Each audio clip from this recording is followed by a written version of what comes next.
नमस्कार दोस्तों। आज की कहानी मुंशी प्रेमचंद जी द्वारा एक लिखित कहानी है।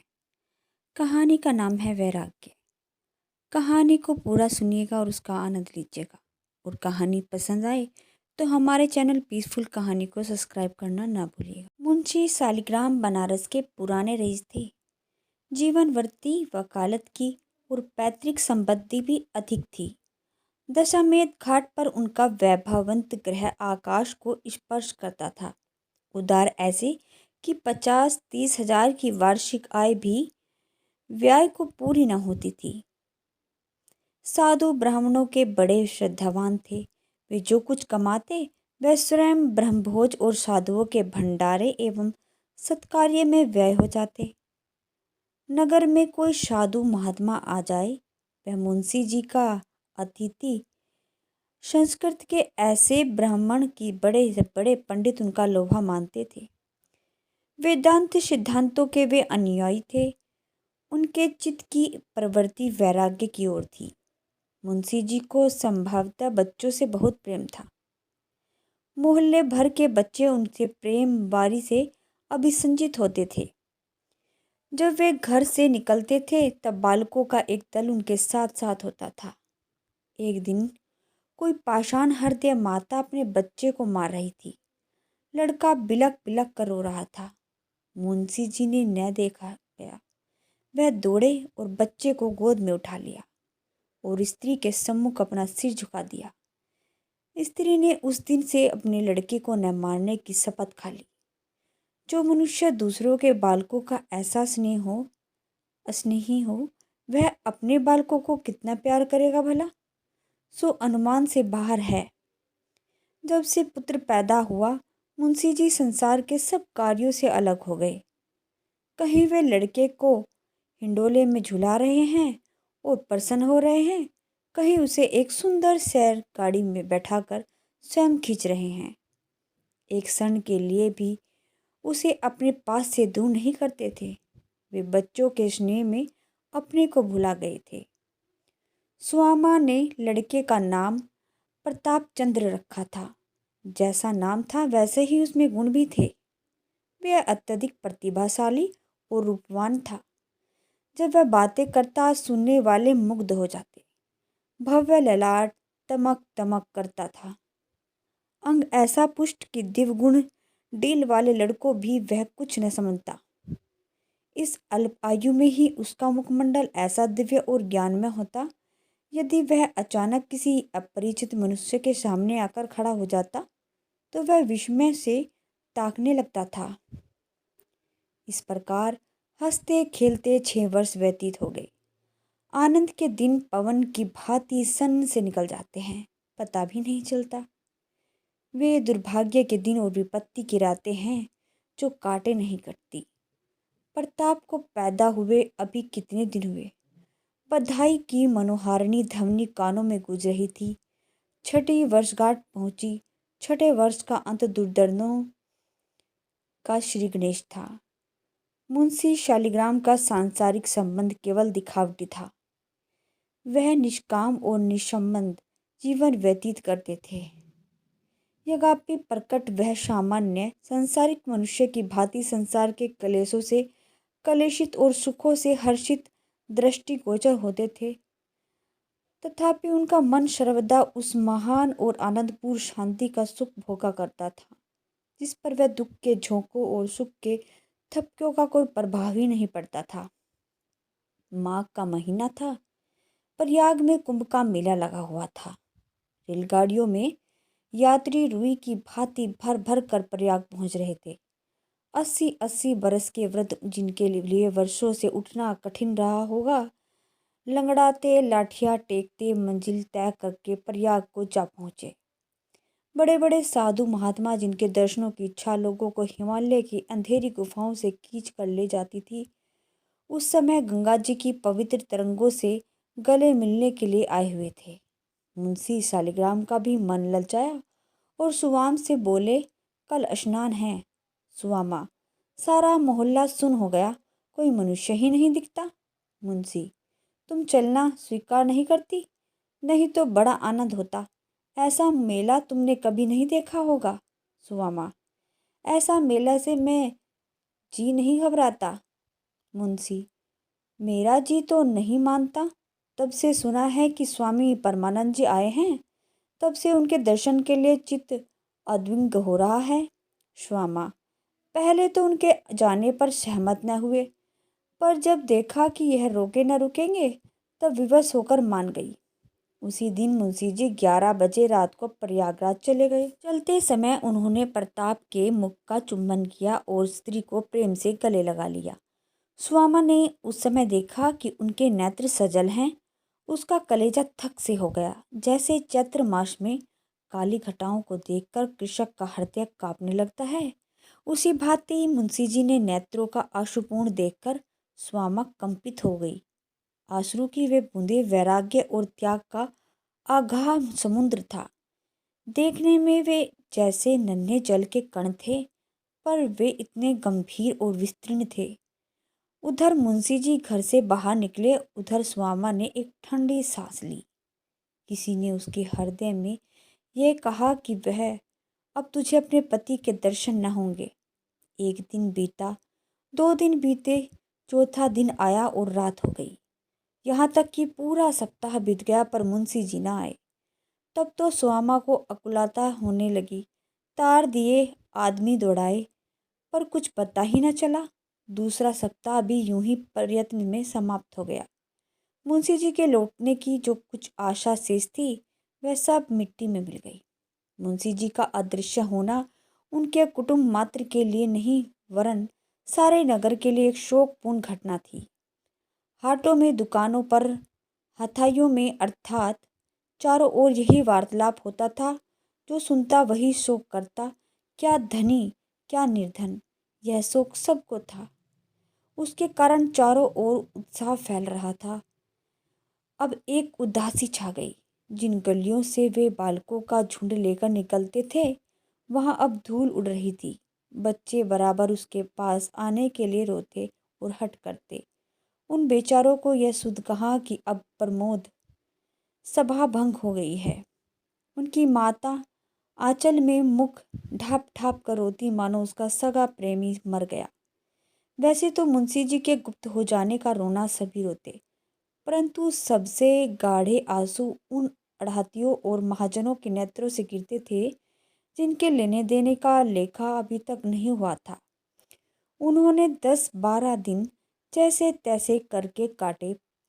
पश्चात एक एक करके लेखा के पत्र दिखाने गए। किसी ने ब्रह्मभोज में 100 रुपये का घी आया है और मूल्य नहीं दिया गया। कहीं से 200 का मैदा आया हुआ है। बजाज का सहस्त्र का लेख है। मंदिर बनवाते समय एक महाजन के 20 सहस्त्र ऋण लिया था, वह अभी वैसा ही पड़ा हुआ है।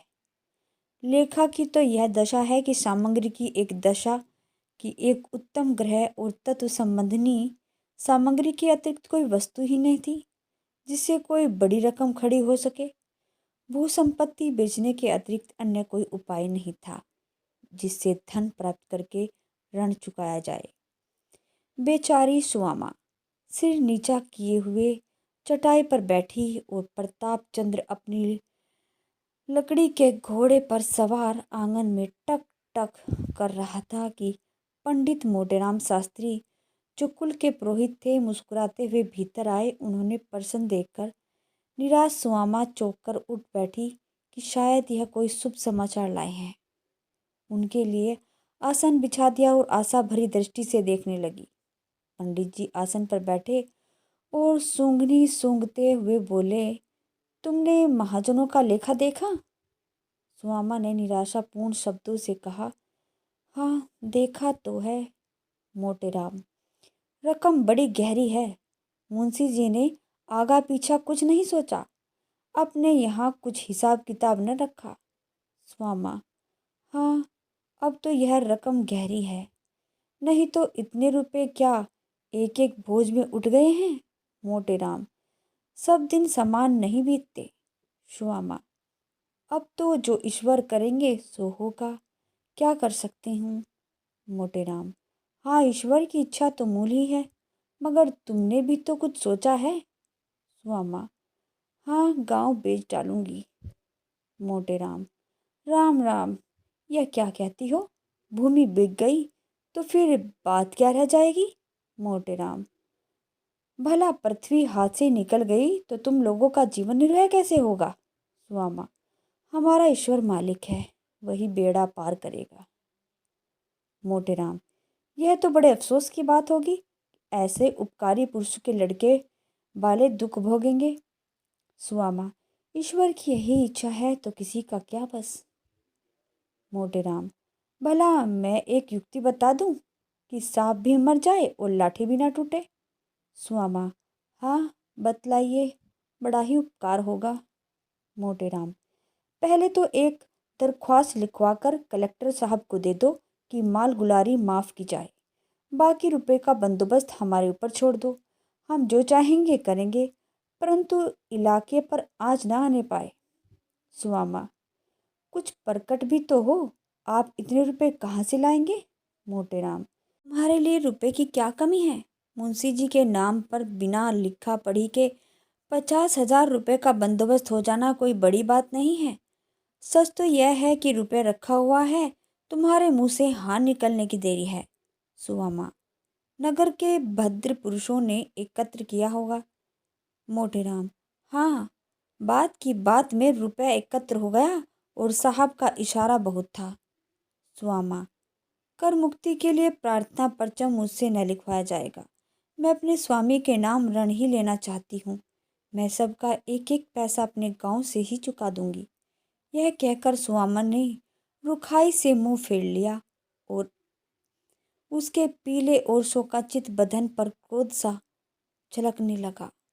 मोटेराम ने देखा कि बात बिगड़ना चाहती है तो संभाल कर बोले, अच्छा अच्छा, जैसी तुम्हारी इच्छा, इससे कोई जबरदस्ती नहीं है, मगर यदि हमने तुमको किसी प्रकार का दुख उठाते देखा तो उस दिन प्रलय हो जाएगी, बस इतना समझा देता हूँ। सुआमा, तो आप क्या यह चाहते हैं कि मैं अपने पति के नाम पर दूसरों की कृतज्ञता का भार रखूं? मैं इसी घर में जल मरूंगी, अनशन करते करते मर जाऊंगी, पर किसी को उपकृत न बनाऊंगी। मोटेराम, छी छी, तुम्हारे ऊपर निहरोहा कौन कर सकता है? कैसी बात मुख से निकालती है? रण लेने में कोई लाज नहीं है, कोई रईस है जिस पर 1,00,000-2,00,000 का ऋण न हो? स्वामा, मुझे विश्वास नहीं होता कि इस रण में निरोहा है। मोटेराम, स्वामा, तुम्हारी बुद्धि कहाँ गई? भला सब प्रकार के दुख उठा लोगी, पर क्या तुम्हें इस बालक पर दया नहीं आती? मोटेराम की यह चोट बहुत कड़ी लगी। स्वामा सजल नयन से हो गई। उसने पुत्र की ओर करुणा भरी दृष्टि से देखा। उस बच्चे के लिए मैं कौन कौन सी तपस्या नहीं की, क्या उसके भाग्य में दुखी बंधा है जो अमोला जलवायु के प्रखर झोंकों से बचाता जाता था, जिस पर सूर्य की प्रचंड किरणें न पड़ने पाती थी, जो स्नेह सुधा से अभिसंचित रहता था, क्या वह आज इस चलती हुई धूप और इस आग की लपट से मुरझाएगा? सोमा कई मिनट तक इसी चिंता में बैठी रही।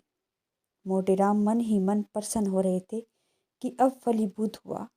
इतने में स्वामा ने सिर उठाकर कहा, जिसके पिता ने लाखों को जिलाया खिलाया वह दूसरों का आश्रित नहीं बन सकता।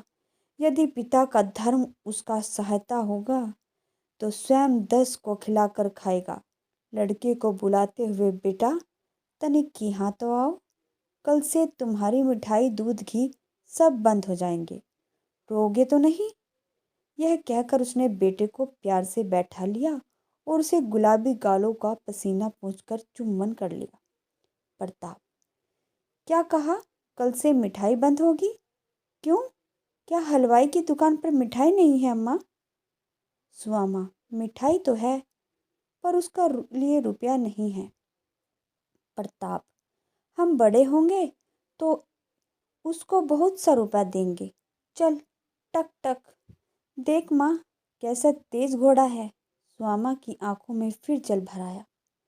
हाँ हंत, इस सौंदर्य और सुकुमारता की मूर्ति पर अभी से दरिद्रता की आपत्ति आ जाएगी। नहीं नहीं, मैं स्वयं सब कुछ भोग लूंगी, परंतु अपने प्राण प्रिय बच्चे के ऊपर आपत्ति की परछाई तक न आने दूंगी। माता तो यह सोच रही थी कि प्रताप अपने हठी और मन मुंहजोर घोड़े पर चढ़ने से पूर्ण शक्ति से लीन हो रहा था। बच्चे मन के राजा होते हैं। अभिप्राय यह है कि मोटेराम ने बहुत चाल फैलाया, विविध प्रकार का वक्तृत्व दिखाया, परंतु सुवामा ने एक बार नहीं करके हाँ नहीं की। उसकी उस आत्मरक्षा का समाचार जिसने सुना धन्य धन्य कहा। लोगों के मन में उसकी प्रतिष्ठा दूनी हो गई। उसने वही किया जो ऐसे संतोषपूर्ण और उदार हृदय मनुष्य की स्त्री को करना उचित था। उनके 15वें दिन इलाका नीलाम पर चढ़ा। 50,000 रुपये प्राप्त हुए। कुल ऋण चुका दिया गया। घर का अनावश्यक सामान बेच दिया गया। मकान में भी स्वामा के भीतर से ऊंची ऊंची दीवार खींचकर 2 अलग अलग खंड कर दिए गए। एक में आप रहने लगी और दूसरा भाड़े पर उठा दिया। धन्यवाद।